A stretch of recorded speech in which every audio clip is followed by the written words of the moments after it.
In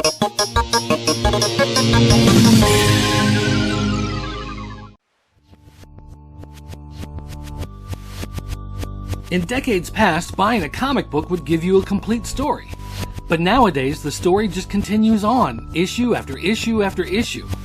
We'll take a look back at some comics from different time periods, different companies, different writers, and see, are these comics any good? Can you read them out of context?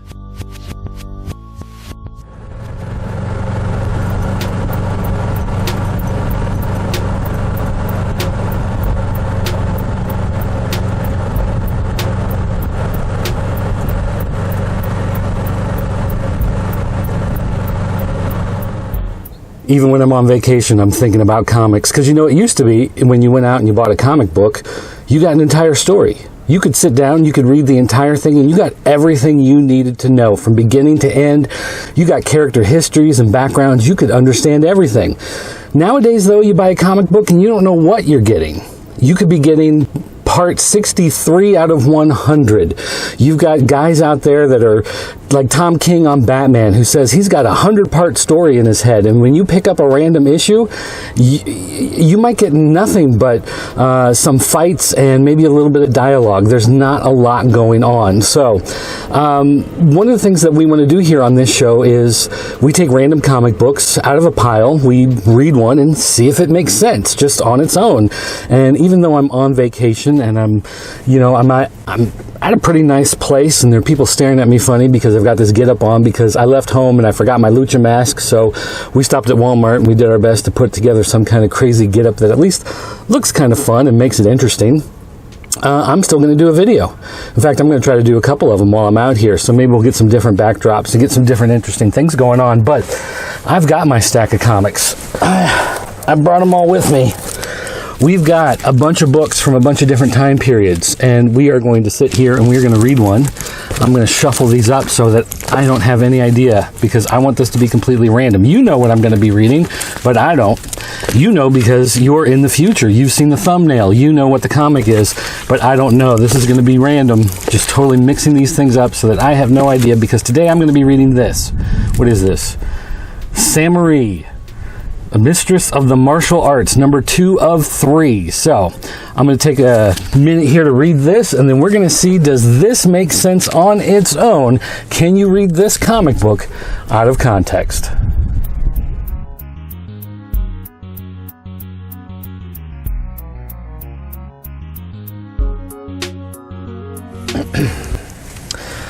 Okay, now that I have read Samuree, number 2 of 3, the question is, can you read it as a standalone book? I mean, it says right here on the cover, number 2 of 3. So does it make sense to read it on its own?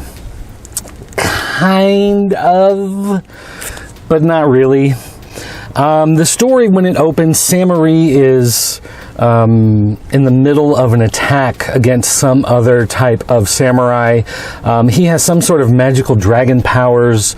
It's not really clear who he is, what his connection to her is. You don't really understand why she's there, why these two are in some sort of combat. He has the ability to try to reach into her mind. She fights back.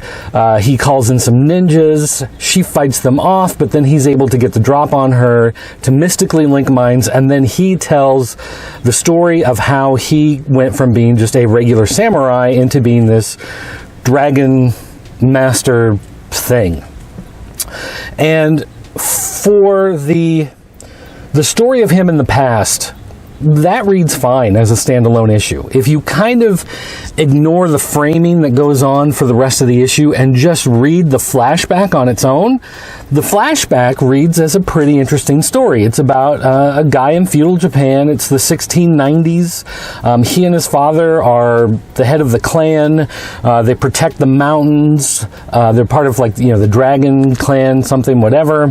There is some samurai leader, or shogun, I'm sorry, not samurai, shogun, leader, and there are other samurai that, work for him, and one of the other samurai is trying to maneuver for power, and so he sets a trap for this family, and the only reason why the family, this father and son, find out that there's some sort of double cross is because the son is actually sleeping with the shogun's wife.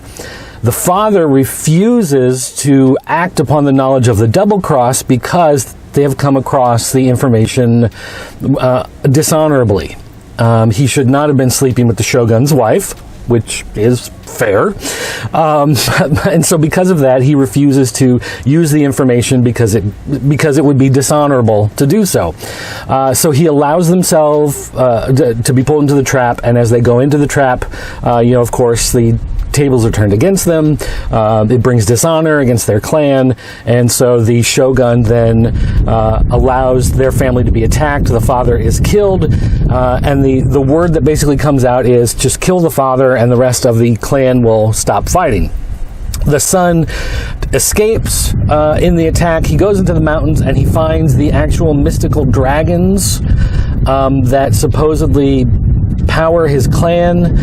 He fights them in combat. He kills them, and in doing so, it gives him magical abilities, and this is where his magical powers come from, and that's why he's still alive all the years later to appear in the Windjammer imprint from Acclaim Comics. Acclaim famously bought out Valiant in the 90s and put him out of business because Acclaim was terrible at running a comic book company. And then when Samuree snaps out of it, when she's done hearing the story, whatever, she comes to and she realizes that this dragon guy is gone and he's gone to kill whatever people he was after, and she has failed in her effort to stop him.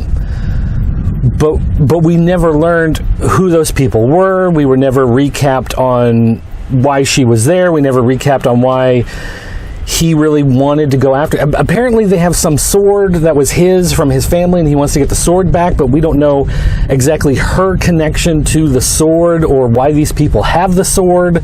The sword is a big deal to him and his family and his clan, but the connection of her to that sword is never made clear. And it's kind of a shame because that's one of those missing pieces. That's one of those things that, had that been put in, that really would have helped to make it feel like a cohesive, complete story within here. But with that being gone, it's too open. That leaves too big of a hole. And all of the framing stuff with her, we really have no idea. One of the things that's odd about her, with this book being Samuree, she's a female samurai, so like Smurfette, I guess. You change the word a little bit, add this ending. So she's not a samurai, she's a Samuree, I guess is how this is supposed to work. But you can see she's blonde-haired. She's dressed more like a 90s supermodel in some sort of fashion shoot than an actual fighter. The artwork displays her with a lot of fan service, a lot of what you expect from anime type of crotch shots and stuff like that. It's really kind of creepy reading through there. But again, we're never given any sort of recap as to she's obviously out of place as being a samurai. She's like a Western female who's somehow some part of Japanese samurai legacy.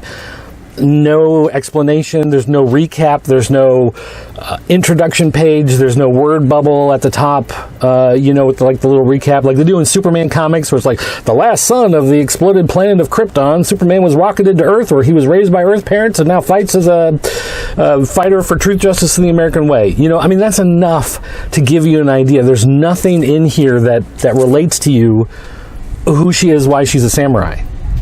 So if you want to ignore the framings, ignore her, really, and you want to just read a story about some betrayal that happened in feudal Japan and how it destroyed this family, it's kind of interesting there. If you want to get like this morality tale about being honorable, even when everyone else around you is being dishonorable, you can kind of go for that. But overall, does this work as a standalone issue? Can you read this and at the end be satisfied and understand where the characters are coming from and their motivations and what they're doing and enjoy everything that's going on? Not really. This really does not work. It's a shame. This is one of those titles that I remember seeing for years when I was younger, buying comics showing up, and I would flip through it occasionally and see it and be like, this is obviously for older readers.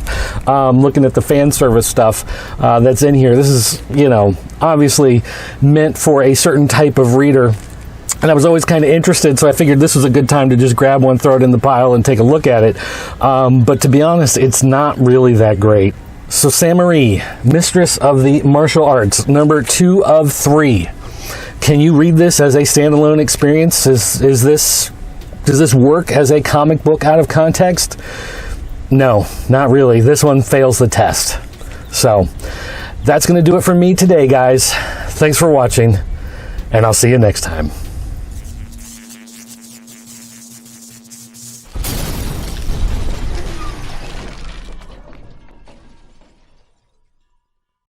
And that's going to do it for me for today, guys. I mean, I am having a horrible time getting this out.